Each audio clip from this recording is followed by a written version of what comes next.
ദുബായിൽ താമസിക്കുന്ന ആൾക്കാർക്ക് അത്ര വലിയ ഓപ്ഷൻസ് ഒന്നും ഇല്ല കേട്ടോ. വീക്കെൻഡ്സൊക്കെ ഒന്ന് ചില്ല് ചെയ്യാൻ വേണ്ടിയിട്ട് ഉള്ള ഓപ്ഷനിൽ ഏറ്റവും ബെസ്റ്റായിട്ട് എനിക്ക് തോന്നിയിട്ടുള്ളത് ഇതേപോലത്തെ ടെൻറ്റ് സ്റ്റേ ആണ് കേട്ടോ. മോസ്റ്റ്ലി ഒരു ലോങ് വീക്കെൻഡോ അല്ലെങ്കിൽ പബ്ലിക് ഹോളിഡേയ്സൊക്കെ കിട്ടിക്കഴിഞ്ഞാൽ എല്ലാവരും ഫാമിലി ആയിട്ടോ ഫ്രണ്ട്സ് ആയിട്ടോ ഇതേപോലത്തെ കുട്ടി കുട്ടി ടെൻറ്റ് സ്റ്റേക്ക് ഒക്കെ പോകാറുണ്ട്. ഇന്ന് നമ്മളും അതേപോലെ വന്നിരിക്കുകയാണ്. ഞങ്ങൾക്ക് സാധാരണ ഈ ഒരു ടെൻറ്റ് സ്റ്റേ അത്ര അങ്ങോട്ട് വഴങ്ങാറില്ല കേട്ടോ.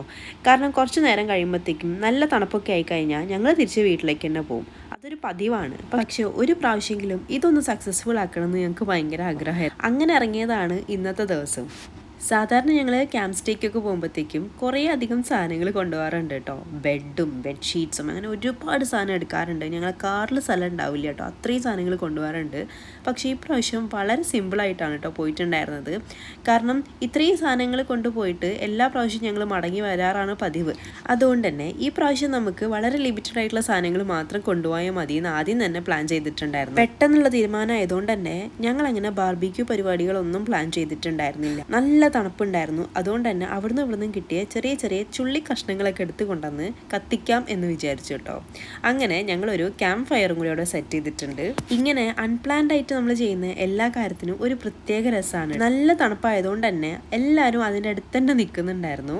പിന്നെ ദുബായിൽ എപ്പോഴും ഈ ഡിസംബർ ജനുവരി ഫെബ് ഒക്കെ ഭയങ്കര തണുപ്പുള്ള സമയമായിരിക്കും. അതുകൊണ്ട് തന്നെ ഈ 3-4 മാസത്തിൽ ഇവിടെയുള്ള ആൾക്കാരൊക്കെ പുറത്തായിരിക്കും കേട്ടോ. അടിപൊളിയായിട്ട് രാത്രി ഫുള്ള് നമ്മൾ ചില്ല് ചെയ്തു. പിന്നെ അത് മാത്രമല്ല, നമ്മൾ കുറേ ഫുഡൊക്കെ കൊണ്ടുപോയിട്ടുണ്ടായിരുന്നു. അതൊക്കെ ഒരുമിച്ചിരുന്ന് കഴിച്ചു. അടിപൊളിയായിട്ടുള്ളൊരു നൈറ്റ് ആയിരുന്നു കേട്ടോ. അതിനുശേഷം മോർണിംഗ് ആയി. ഞങ്ങൾ ഇന്നലെ രാത്രി കടന്നിട്ടുണ്ടായിരുന്നത് കാറിലാണ് കേട്ടോ, ഞാനും അമ്മയും അയറും. അപ്പോൾ ഇങ്ങനെയായിരുന്നു നമ്മൾ കാറ് സെറ്റ് ചെയ്തിട്ടുണ്ടായിരുന്നത്. നല്ല അടിപൊളിയായിട്ട് കിടന്നുറങ്ങാൻ വേണ്ടി പറ്റിയിട്ടുണ്ടായിരുന്നു. ഞങ്ങൾ 2 ടെൻറ്റ് മാത്രമാണ് കൊണ്ടുവന്നിട്ടുണ്ടായിരുന്നത്. അപ്പോൾ അത്രയും ആൾക്കാർക്ക് 2 ടെൻറ്റിൽ കിടക്കാൻ പറ്റാത്തതുകൊണ്ടാണ് ഞങ്ങൾ കാറിൽ കിടന്നിട്ടുണ്ടായിരുന്നത്. പിന്നെ നമ്മൾ രാവിലെ എല്ലാ സാധനങ്ങളും പാക്ക് ചെയ്യാണ്. നമുക്ക് തിരിച്ചു പോകാനുള്ള ടൈം ആയിട്ടോ. ഇപ്പം ഏകദേശം 7:30 ആയിട്ടുണ്ട്. അപ്പോഴും നല്ല തണുപ്പ് തന്നെയാണ് കേട്ടോ. നന്നായിട്ട് വെയിലൊക്കെ വന്നിട്ടുണ്ടായിരുന്നു. പക്ഷെ തണുപ്പിന് ഒട്ടും തന്നെ കുറവുണ്ടായിരുന്നില്ലേ. ഈ ഒരു സ്ഥലം എനിക്ക് ഭയങ്കരമായിട്ട് ഇഷ്ടപ്പെട്ടു. ചുറ്റിനും മൗണ്ടെയിൻസ് ഒക്കെ ആയിട്ട് നല്ല രസമുണ്ടായിരുന്നു കാണാൻ വേണ്ടിയിട്ട്. നല്ല ഫോഗ് ആയതുകൊണ്ട് തന്നെ കാറിന്റെ ഫ്രണ്ടിലേക്ക് ഒന്നും കാണുന്നുണ്ടായിരുന്നില്ല. അപ്പോൾ അതൊക്കെ ആദ്യം തന്നെ ഒന്ന് തുടച്ച് ക്ലിയർ ആക്കാണ്. ഈ ഒരു ടൈം ആയപ്പോഴത്തേക്ക് തന്നെ പതുക്കെ പതുക്കെ ആൾക്കാരൊക്കെ പോയി തുടങ്ങിയിട്ടുണ്ടായിരുന്നേ. അപ്പോൾ ഇനി നമുക്ക് അടുത്ത വീഡിയോയിൽ കാണാം.